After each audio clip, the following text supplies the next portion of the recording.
vous répondrai qu'aujourd'hui, le restaurant gastronomique ne répond certainement pas à une définition unique. Et dans cette dynamique que l'on ressent aussi à l'échelle internationale, on voit qu'il y a de plus en plus de diversité dans les concepts. Et que très certainement, et c'est là où vous vouliez en venir, en fait, la gastronomie devient de plus en plus décomplexée dans ses formes.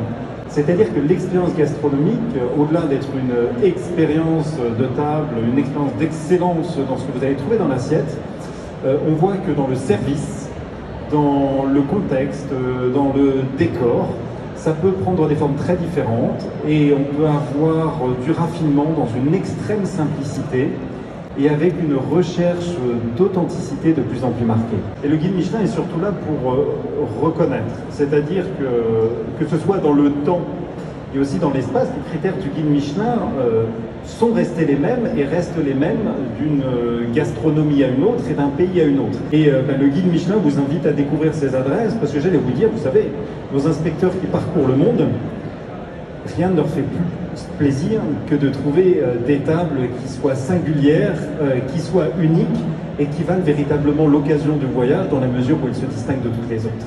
Aujourd'hui, c'est pratiquement 30 nationalités différentes d'inspecteurs et d'inspectrices qui constituent nos équipes. Et quand on prend en fait un pas de recul en voyageant, on se rend compte justement que l'expérience gastronomique, au-delà de l'assiette, peut prendre des formes très différentes et que vous pouvez avoir évidemment une expérience d'excellence et de très haute qualité sans forcément avoir un cérémonial de table ou des formes d'accueil ou de service qui pourraient être considérées comme stéréotypées. Parfois vous n'avez pas de nappage, il n'en demeure pas moins que l'expérience est d'un niveau de qualité extrême et dans le service et dans l'assiette. Et je dirais dans certains cas, quand vous n'avez pas de nappage, parfois vous ne pouvez même pas avoir de chaise, parce que dans certains cas, on peut avoir évidemment des expériences gastronomiques, y compris debout.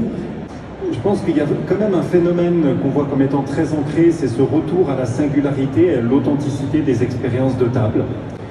Ce n'était pas le cas il y a une quinzaine d'années où finalement une forme de cuisine harmonisée ou unifiée avait tendance à s'imposer dans certaines grandes tables. Aujourd'hui, au contraire, on voit des projets personnels, on voit des projets très authentiques et très uniques, en fait, dans la signature culinaire. Donc, c'est autant d'occasions de voyager. Je pense que ce phénomène va se prolonger, porté par ces jeunes chefs, porté par la liberté qu'ils prennent aujourd'hui. Et lorsque nous parlons de décomplexion dans la cuisine, au-delà du service, etc., c'est qu'on voit qu'il y a une liberté de créer et d'entreprendre que le monde culinaire n'a finalement probablement jamais connue.